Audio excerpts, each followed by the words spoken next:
She said, "I can't be a mother. Not with this body." But he loved her until she was carrying his child asterisk. "You're too big for me, human. It won't fit. You'll break me." Yes.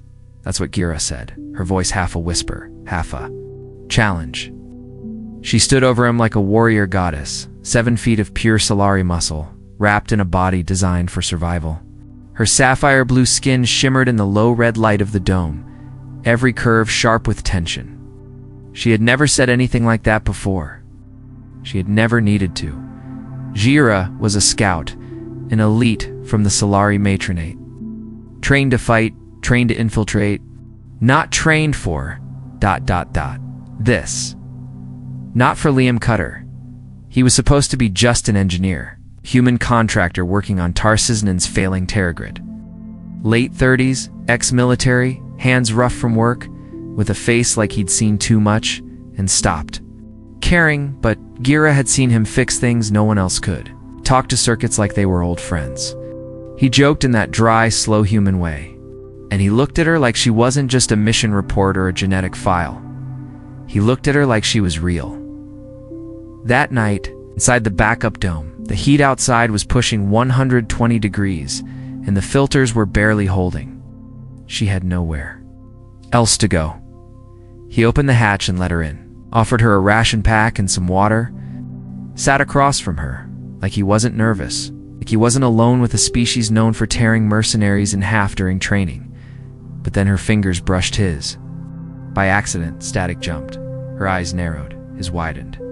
They both froze. Something shifted. He told her she could take the cot. She said she'd rather stand. She always stood, always in control, always watching. But this time she didn't want control. Not really. She asked him what humans were really like. Not from the reports, not the politics, the truth.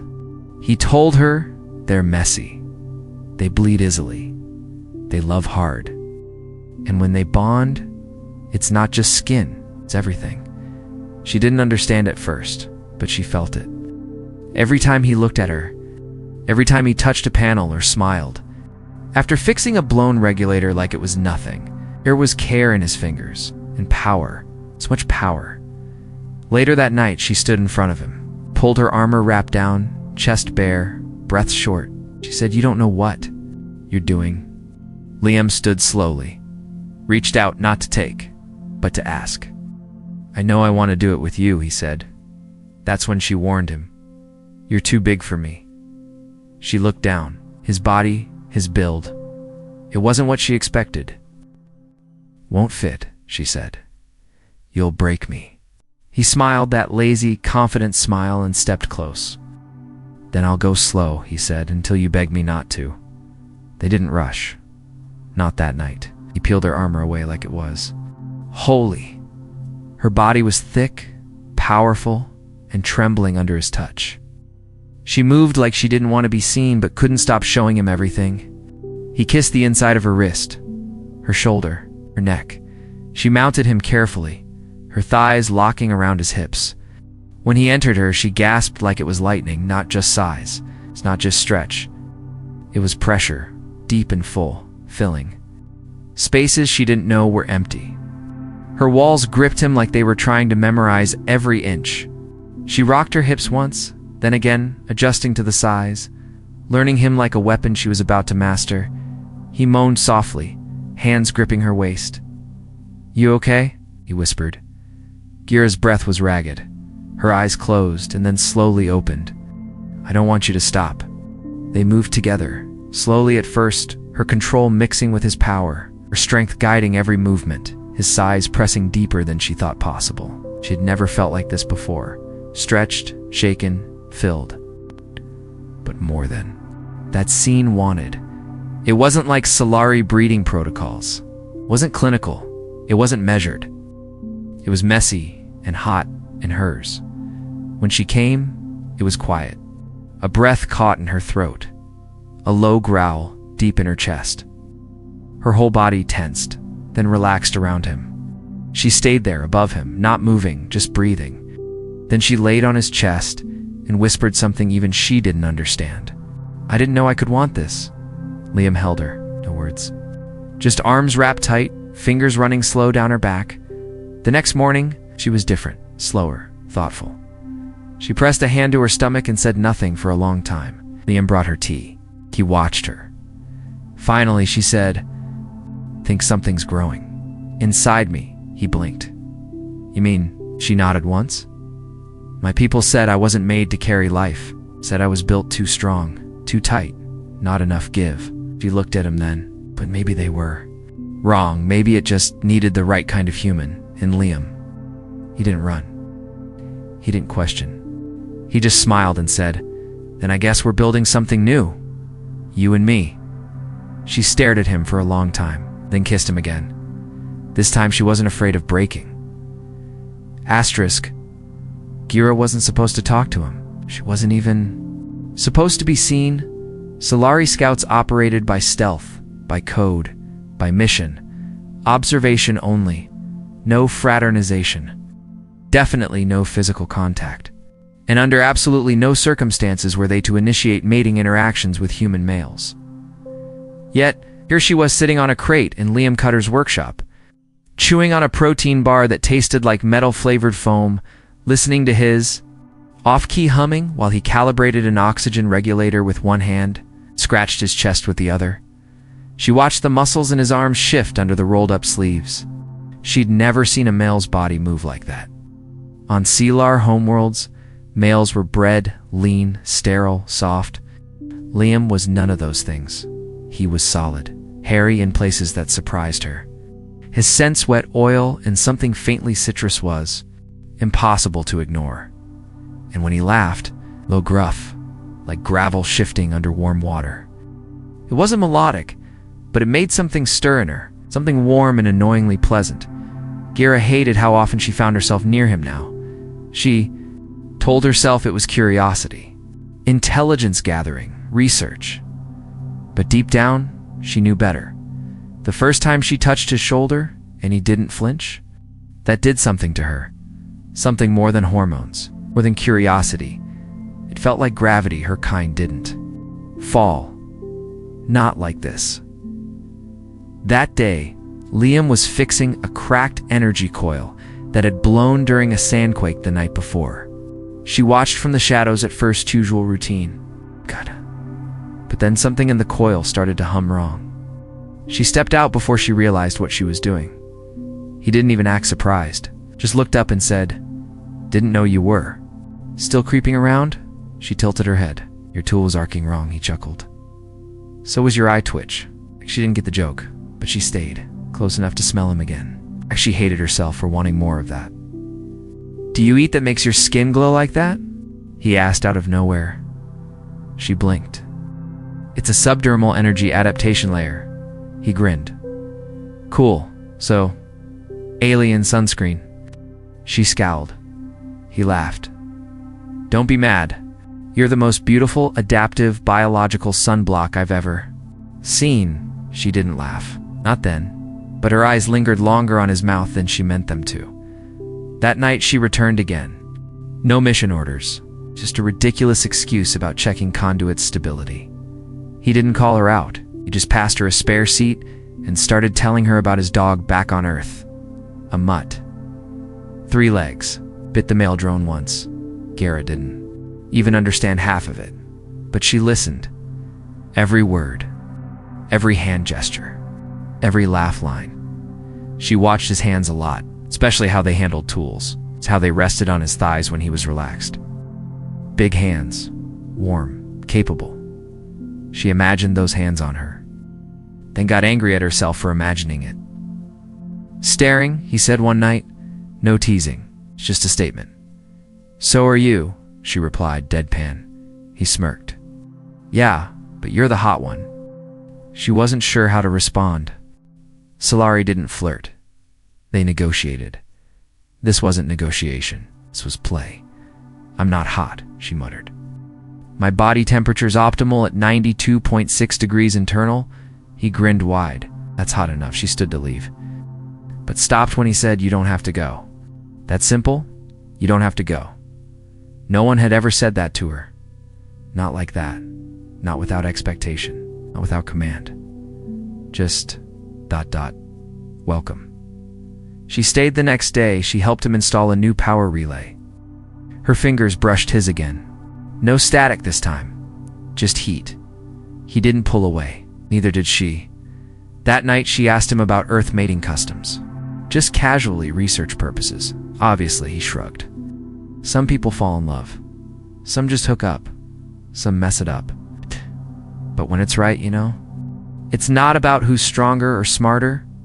It's about choosing someone every day. Gira didn't say anything, but her chest ached a little. She remembered her conditioning, her caste rank, file tagged as genetically ideal, but emotionally incompatible. Too large, too assertive, too likely to reject drone-assisted PA irons. So, they rejected her first, and now, here was a human who didn't just accept her size, her voice, her presence. He admired it. Treated it like it was something sacred, she asked him later. While examining a fused power cell, would you ever bond with someone who wasn't human? He didn't look up. If she made me feel human, hell yeah. That night when she crawled into his bunk and curled beside him just to sleep, just for warmth, he didn't touch her, didn't try. Just offered his body heat like it was a gift. And when she woke in the middle of the night with his arm draped gently around her waist, hand resting over her lower stomach, she didn't move. She closed her eyes again and smiled. For the first time in her life, Gira wasn't following orders. She was following him. And in that moment, she knew she wasn't observing humanity anymore. She was falling in love with it. Gira had never met a male like Liam Cutter. She'd studied human physiology, of course. Knew the basic stats, average male height, musculature, reproductive data. Knew their kind had external equipment that Solari scientists privately described as functionally inefficient, but alarmingly oversized. She'd seen diagrams, charts, lab footage, but none of it prepared her for him. Not just the size, though. Yes, she finally saw it. It was impressive, even a little intimidating. But what truly threw her off balance was how he carried it. How casual he was about his body, about himself, like nothing needed to be proved. As if everything she'd been taught about dominance and submission meant absolutely nothing here. Liam didn't posture, didn't puff his chest or flex when she passed. He just existed. Relaxed, strong, grounded like gravity itself, and somehow that made her feel more seen than any Solari castmate ever had. The next few nights blurred together. Shira started showing up without even pretending it was for observation. I'd greet her with a grin and a spare chair and some hot tea, always strong, always too sweet. She never said she liked it, but she drank every drop. Sometimes they'd work side by side in silence. Other times, he'd tell her ridiculous stories. Like the time he got chased by a herd of bio cows on a terraformed ranch moon. Or how he once fell off a McGrail because he was trying to impress a woman with a backflip. He didn't land it. Gira didn't laugh, not at first. But her lips twitched. And Liam noticed. "You're smiling," he said once. "No, I'm not. You're definitely smiling. I'm just adjusting my jaw alignment." Huh, with a dimple. She rolled her eyes, but the smile stayed. She had never felt this kind of ease before.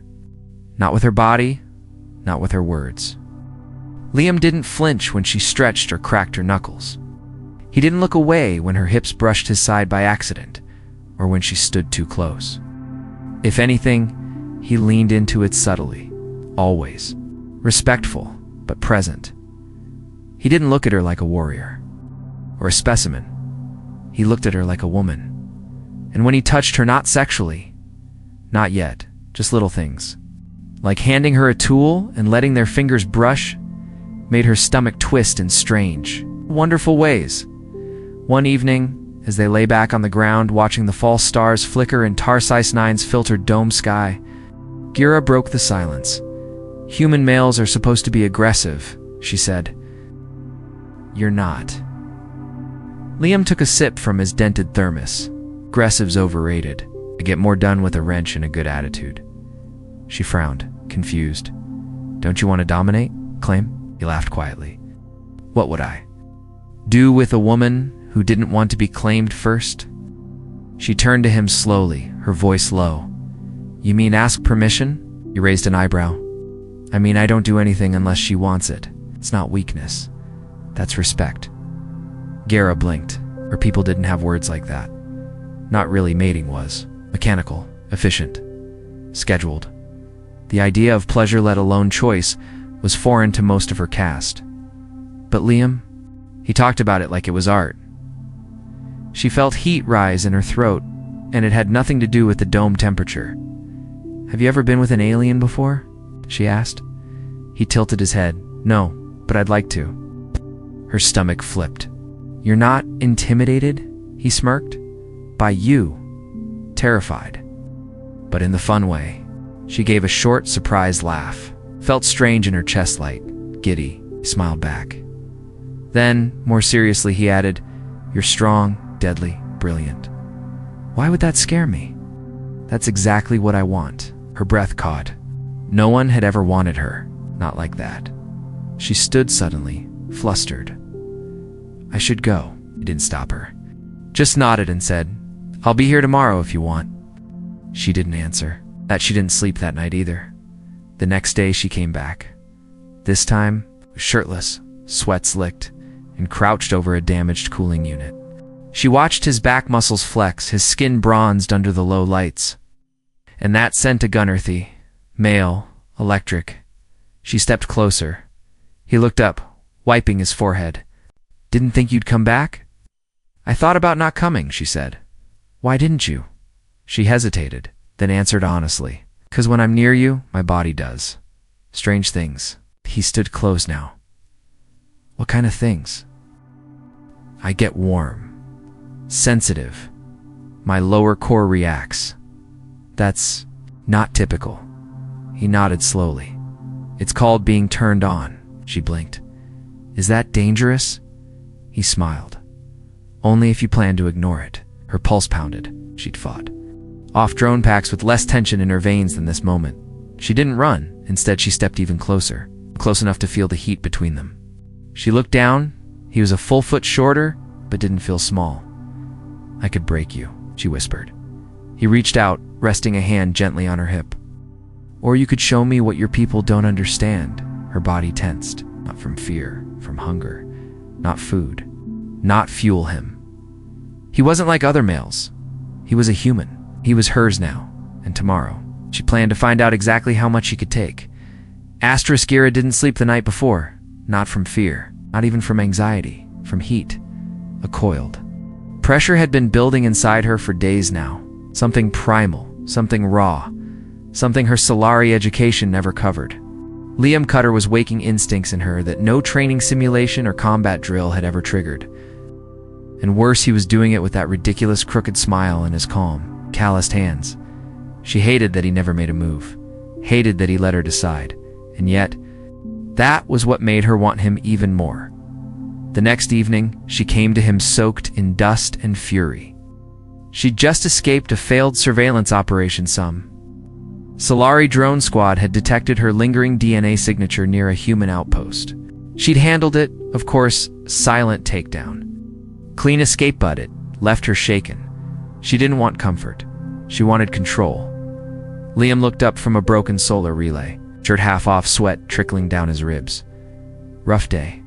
He asked. "Take your clothes off." He froze. She didn't wait. Reached behind her neck, unfastened her armor wrap, and let it fall in one smooth motion. Her body glistened in the low light, tall, muscled, wide-hipped, heavy in the chest, curved. In a way Solari Command always called excessive. But Liam, he looked at her like she was sunrise on a world that had forgotten light. "You sure?" he asked softly. "I'm done being sure," she growled. "I need to feel." He stood, dropping his toolkit. "Then show me." She crossed the space between them like a storm, hands on his chest, lips grazing his jaw. She was taller by a lot, but he didn't shrink beneath her. His hands slid to her waist, gripping firm but respectful. Then he looked up at her. "Look, Gira, if we do this, I'm not just touching your body." Her throat tightened. "What else is there?" "Everything," he whispered.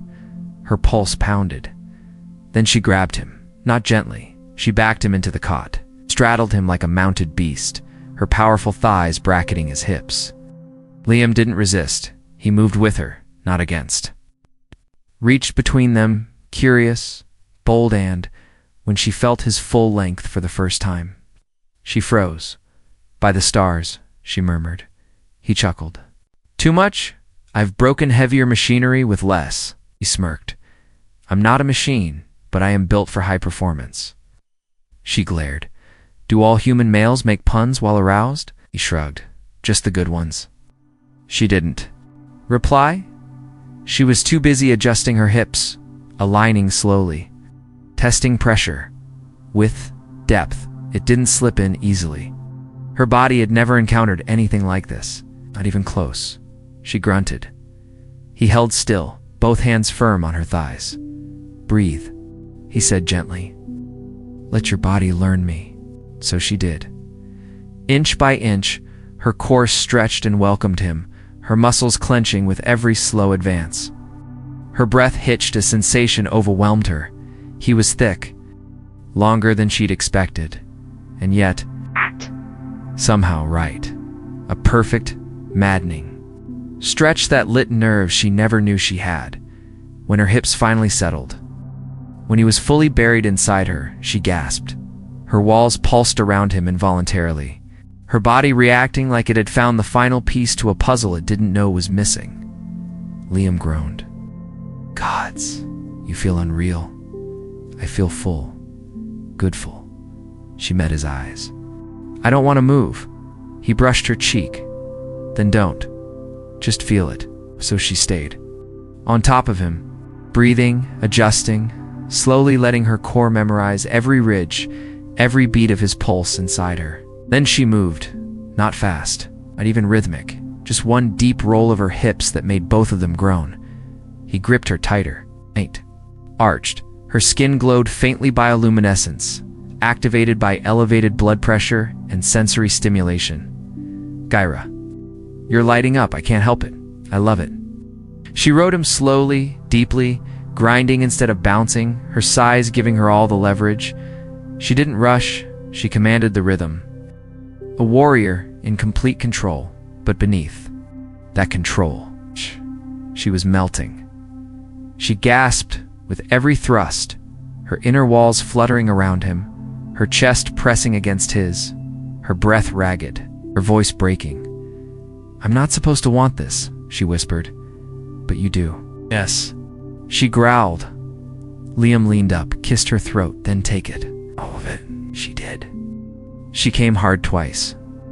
First in a silent quake, body tensing like a bowstring, eyes shut tight. Then again minutes later, louder this time. Her moan echoing off the dome walls as her thighs trembled, and she collapsed onto him, panting. He came. Shortly after, with a soft groan and a deep thrust, filling her with a heat that made her toes curl and her mind go blank. For a long time, they didn't speak. She lay on his chest, listening to his heartbeat, feeling the wet warmth between her legs, the ache in her thighs, the stretch that still throbbed in her core. Then, finally, she whispered, "I didn't break." He chuckled, kissing her forehead. "You conquered," she smiled. It was small, but real. And that night, Jira, the scout, Jira the fighter. Jira, the genetically excessive woman, she slept in his arms, safe, whole. And the next morning, when she woke and found herself still full of him, her body warm, her stomach odd, she pressed a hand to her lower abdomen and whispered something she never thought she'd say. "What if I'm carrying him now?" And for the first time in her life, she hoped it was true. Asterisk Gira hadn't moved in an hour. She sat on the edge of Liam's cot, bare legs dangling over the side, one hand cradling her lower abdomen as if it were something suddenly precious. Her long silver-white hair fell over her shoulder, tangled from sleep and sweat and the night they'd shared. Her body still ached pleasantly, deeply from the stretch, from the closeness, from him. But something else was stirring now, something quieter, something terrifying. Liam was across the room, half-dressed and humming to himself while boiling water for his terrible tea. He was acting like this was just another morning, another sunrise on Tarsai's 9, Another busted valve to fix before lunch. She wanted to scream instead. She said the words out loud, just above a whisper.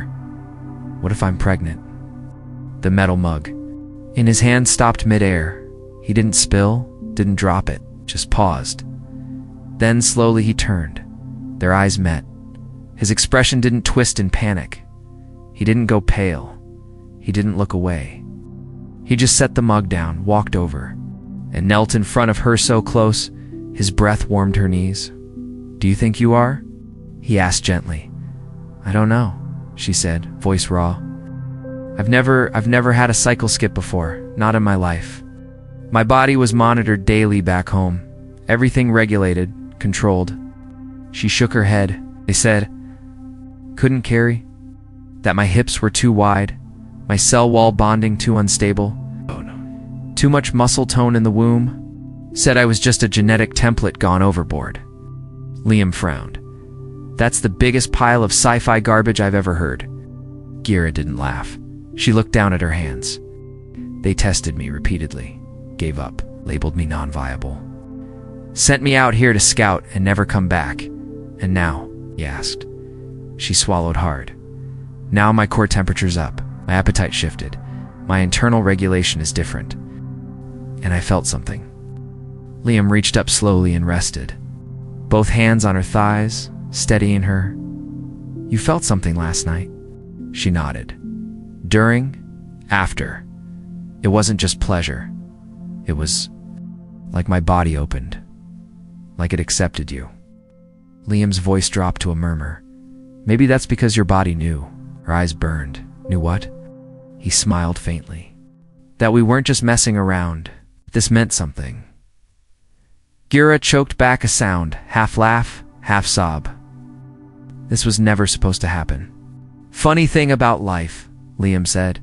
It doesn't care what was supposed to happen. It only cares what is. She exhaled, long and slow. Then, more quietly than he'd ever heard her speak, she said, If I am pregnant. Come for me. Liam stiffened. The Solari matronate monitors genetics across the colony grid, she continued.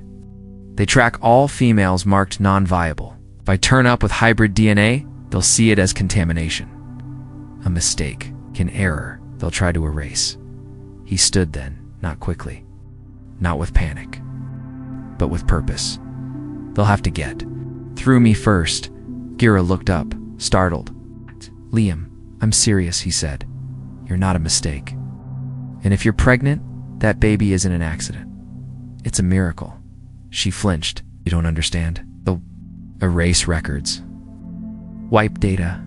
Take the child for study and sterilize me like I was some kind of livestock. His fists clenched. I do understand, he said. You think Earth never did the same? You think our species didn't run breeding programs, eugenics scans, authorized family planning? You think I didn't lose people to bureaucrats with syringes? She blinked. You lost someone? He looked away. My wife. Years ago. Back on Europa Prime. Quarantine failure. I made the call to lock the chamber. She was pregnant at the time. The silence between them stretched. I swore, Liam said, voice low, I've ever got a second chance to protect someone like her. Someone like you. I wouldn't freeze. I'd fight. Gira's breath hitched. She reached out slowly and touched his face. Her fingers trembled. I'm not used to this, she said. To what? Being wanted, being safe, he leaned into her palm. You're both. They stayed like that for a long time. Eventually, she let him help her stand. She was taller than him, broader through the shoulders, but in his arms, she felt delicate, not weak, just cherished. That night, they didn't make love. They just lay together, her head resting over his heart, his hands spread protectively. Over her lower belly, at one point she whispered, If I carry this child, if I make it full term, didn't let her finish. He said, when you do, we'll raise her together. Somewhere far. Somewhere quiet. Gira closed her eyes. Her Liam smiled. I've just got a feeling. She smiled too, then whispered, something no Solari scout had said in over a century. I hope she's like you. Liam squeezed her close, and for the first time in both their lives, they began to dream of tomorrow. Asterisk. The warning came through a flicker in the colony's encrypted comsnet. A stray signal. Almost nothing, just a static blip on Liam's repair tablet while he was recalibrating a thermal vent. But he recognized the signature directorate skiff Solari markings. Not salvage crew, not scouts, enforcers. He stood still for a full 5 seconds. Cold dread slid down his spine like ice water. Then he dropped the tools, ran dot when he burst into the dome. Gira was sitting cross-legged on the floor, her upper body bare. Her skin glowing faintly under the bioregulated lights, a hand resting over her lower belly as she actually hummed to the tiny flicker of potential life inside her. She looked up, instantly reading his face. "What is it?" she asked. "Patrol ship," he said. "Low orbit, Solari." Her eyes darkened. "Do they know?" "Maybe, maybe not. But if they're running biosweeps, if they scan for hybrid signatures..." He didn't finish. We didn't need to. Stood without another word. For weeks, he'd been living quietly in the outskirts of Tarses 9 outside the main domes off-grid. In a reclaimed maintenance shelter, Liam had converted into a hidden living space. It wasn't fancy, but it was warm. Safe. The kind of place where she could laugh without flinching, where he could look at her without fear of judgment. But now, it was a target. "They'll come for me," she said, voice steady but tight. "They'll say the child's unauthorized, a threat. They won't get close," Liam said. She gave him a look, half doubt, half admiration. "You're just one man, Liam." He stepped close, reached up to cup her cheek. "Then it's a good thing I've got you." They packed fast. Just the essentials. Rations. The old medical scanner Gira's emergency data core. And a hidden microchip Liam had stolen years ago from a military depot. It contained off-grid escape coordinates and access codes to a forgotten smuggler's tunnel beneath Tarsizen's southern ridge. No one used it anymore. That made it perfect. Gira moved slower than usual. Not from hesitation, from weight. She hadn't admitted it yet. It's not allowed. But her body had already begun to change. Subtle things. It's a new balance to her steps. A tightness in her abdomen. Her scent was different. Churcher. Deeper. Liam noticed. He didn't say a word. But when he passed her the pack, he kept it light. When they stepped out into the night, planet's wind had changed direction hotter, carrying dust and the faint hum of a ship's anti-grav field from far off. Gira stopped suddenly at the edge of the ridge. Her hand gripped his. "If they catch me," she said, "they'll erase me from every system. Say I malfunctioned, fell in combat, discard me like old armor." He turned to her, jaw clenched. "That's not going to happen. And the child." She swallowed. "They'll dissect her. Study the cross-species genome. Call her an anomaly." Liam's voice was cold steel. Oh. "They'd have to go through me. And I promise you, I don't." "Break easy," she looked at him. This human, this man who had no reason to risk everything, no duty to protect her, no obligation to love what her people had labeled defective. And yet here he stood, ready to burn for her, bleed for her. Her Gira leaned forward, pressing her forehead to his. "If I make it out," she whispered, "I'll give her your name." He nodded. "She already has my heart. Might as well make it official." They ran, not clumsy, not panicked. Gira moved like a ghost, even pregnant. Liam stayed close, navigating by memory, skirting thermal stacks and collapsed machinery, slipping through abandoned tunnels and shattered supply routes. But the skiff was getting closer. They could hear it now, low rumble above, mechanical and predatory. Then a searchlight. Liam shoved her into a trench, covered her with his body as the beam passed overhead. Sweeping the ridge, the light moved on. She turned her head toward him, their faces inches apart in the dark. "This child," she said softly. "I was never meant to carry life, but I am. Right now, I am." "I know," he whispered. "And if they take me, they won't." Gira grabbed his hand, placed it against her stomach. Her skin was hot, pulsing with energy. "You feel that?" she asked, That's not just survival, that's legacy. He looked her in the eyes, fierce and unblinking. Then let's make damn sure she survives. They crawled, sprinted, ducked and climbed through the broken skeleton of the colony's outer ring until they reached the old access shaft Liam had spoken of. It was rusted, half covered in sand. But the emergency latch still glowed faintly under the dust. He yanked it open. After you, Gira slid in first. It was narrow, tight, but she moved with the strength of someone who had nothing left to lose except everything. Liam followed, sealing the hatch behind them. Inside the tunnel, the air was thick and warm. Every echo of their movement bounced like thunder, but they kept going. After 20 minutes, Gira slowed. She pressed one hand to her belly, closed her eyes. He stopped. You okay? She opened her eyes, breath short. She moved. Liam blinked. She what? Inside me, just now. First time I've felt it. He reached for her hand. She guided it to the spot, and then a shift, a flutter. Like a tiny fist knocking from inside the universe. Liam's breath caught. Oh my God. Gira's voice cracked.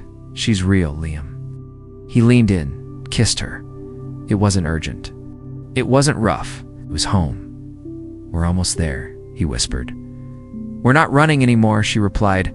We're escaping. For her then, from behind them a distant clang. A voiceover static. Unauthorized genetic signature. Detected. Halt. Liam grabbed Gira's hand. Go. They ran again. He didn't know what lay ahead, but he knew what lay behind.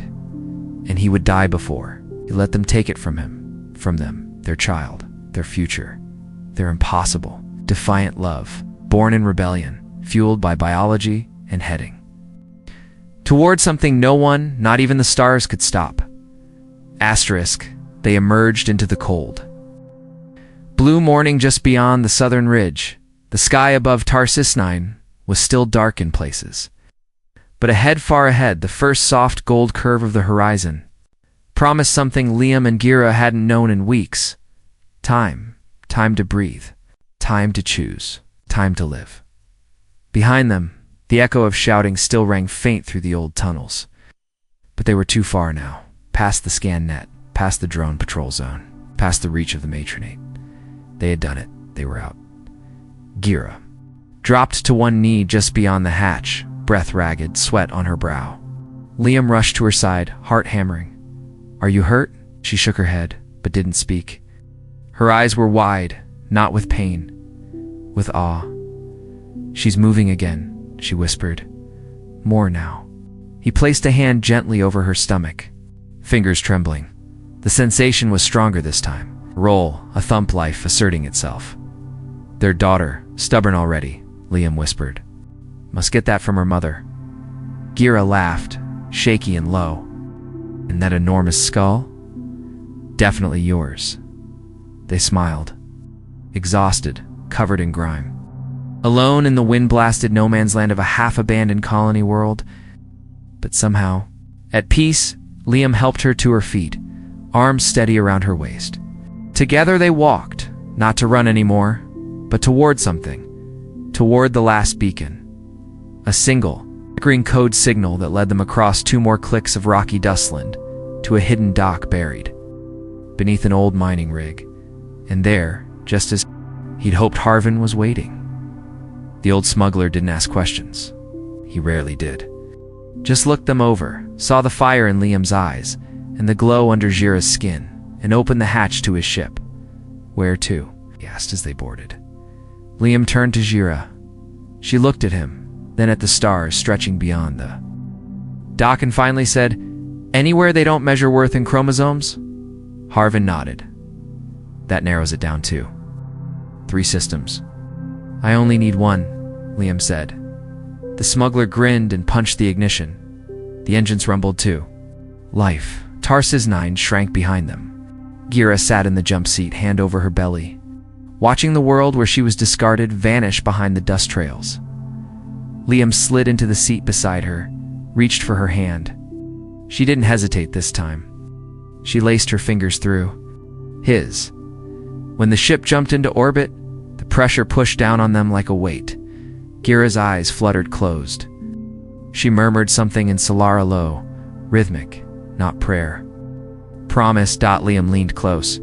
What did you say? She smiled. Eyes still shut. I told her we're going home. The station above Relia's Vale was barely more than a medical ring and a few scattered. Storage domes. Remote.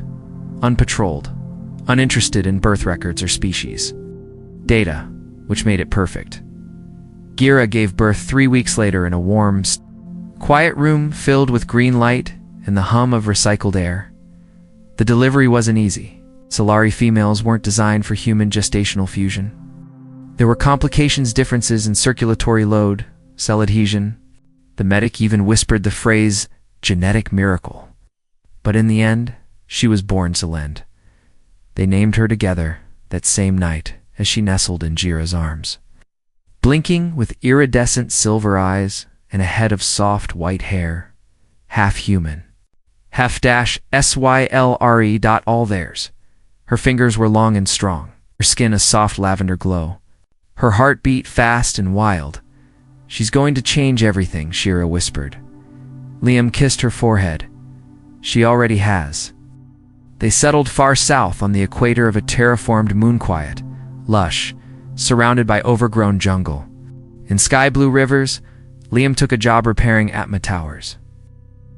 Gira spent her mornings walking Kaelin through the mossy trees, humming soft Solari songs only mothers were allowed to sing. They built their own dome. Small, hand-wired, every panel. Bolted down with care, Liam added a sensor scrambler just in case. Gira kept a phase, pistol hidden under the floorboards, but no one came. Not anymore, because they'd stopped running from now. They were running toward a new life, a new species, a new kind of love. One night, months later, Liam came home to find Gira in the garden, barefoot, hair loose, Kaelin cradled to her chest. The baby was asleep, breathing soft. One tiny hand curled into Gira's hair. Liam walked up behind them, wrapped his arms around them both, and whispered, "Do you still think I'm too big?" Gira smiled without turning. "Not for me." He pressed a kiss to her shoulder, and her Gira looked down at their daughter. Her voice caught. "She's big enough for both our worlds." And under the twin moons of a forgotten colony, where no law told them who they could love or how they could live.